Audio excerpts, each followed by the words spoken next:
2022. If I were a first 10 goal player, I'd consider waiting right now. Enemy cruise carrier! Okay then! Like, I'm in love with them. I'm not. Okay? I've got a wife and 7 kids, and I'm happy to be married.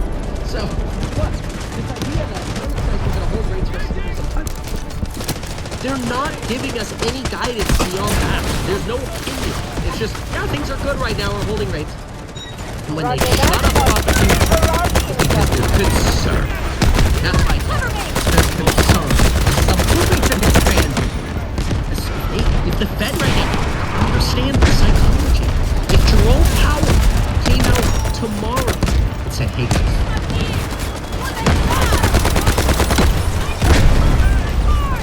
it would instantly hit the fan.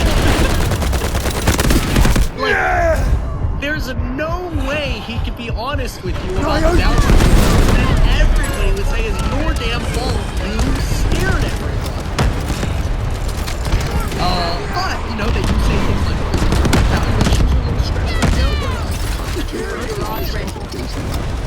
Okay,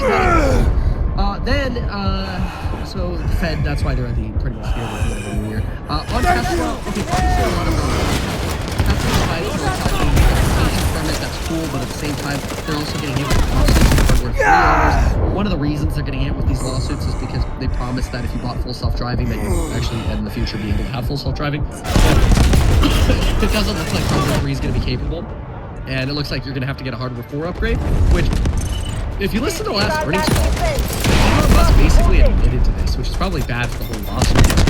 But he's like, it's probably a good thing that not a lot of people bought the FSD package, because we're probably going to have to upgrade them to hardware 4. So he basically just handed them a win on our cost of anything.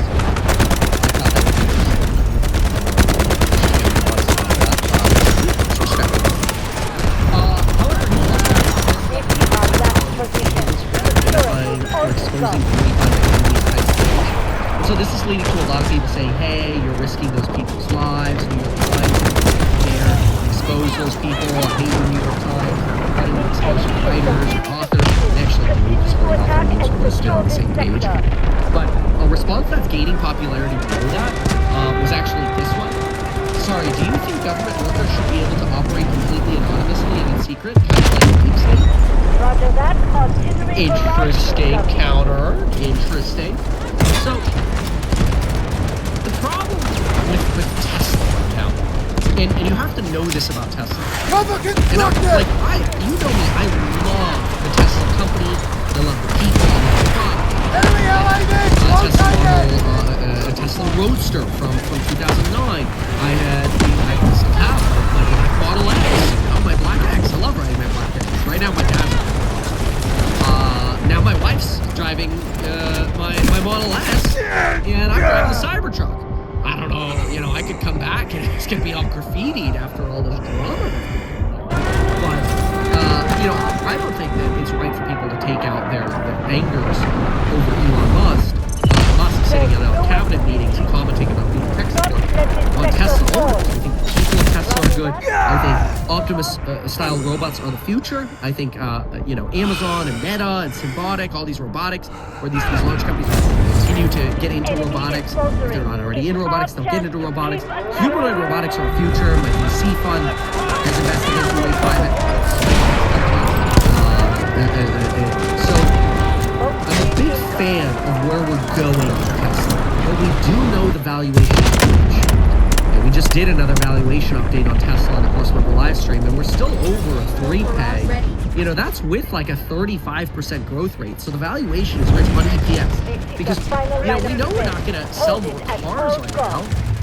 And keep in mind, too, I want you to do this. This is another one that I thought. If you look at, like, just cars in general right now, you could go to trends.google.com and you just look at car trends for buy car, or like cars for sale.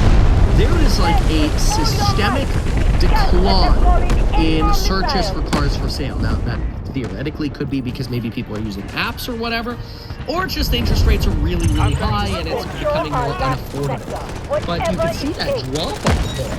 Okay, that's wrong. You know, we are now lower than where we have been since 2010. People searching for cars.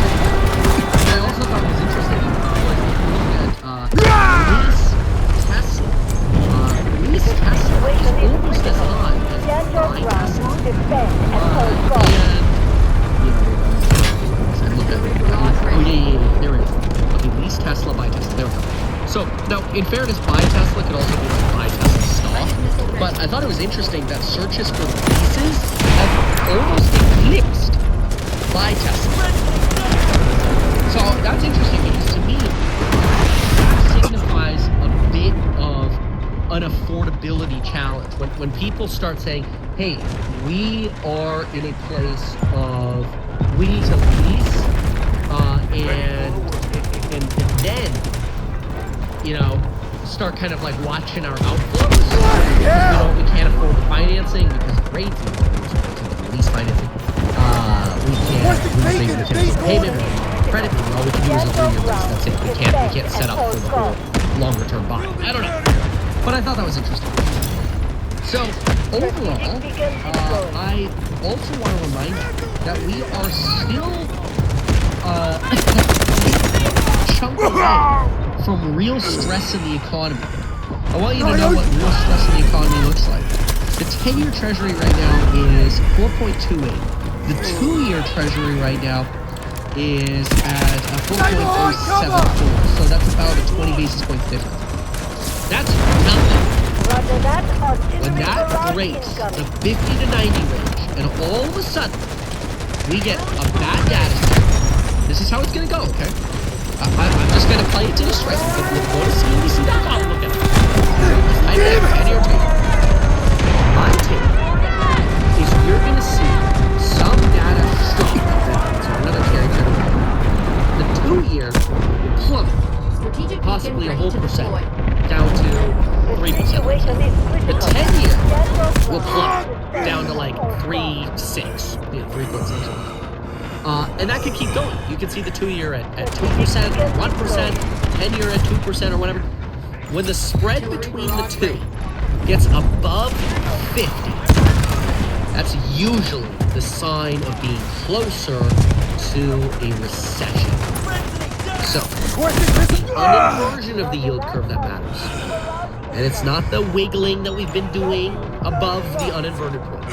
It's breaking the 50 through a sudden spike. Volatility spikes, some kind of shock.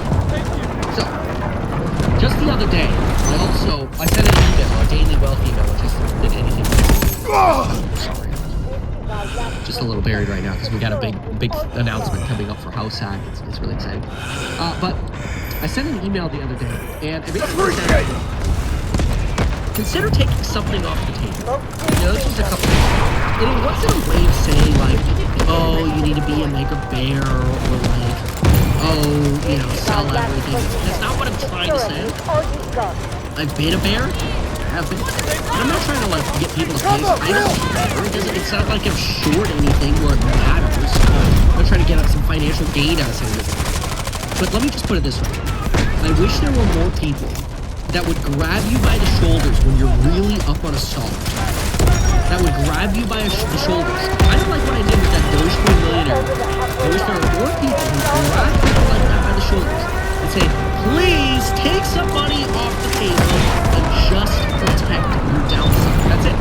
I'm not asking you to, like, sell out of everything. I'm not trying to give you personalized financial advice. I'm just trying to say, hey man, consider taking some of the dollar hollows off just to protect your downside.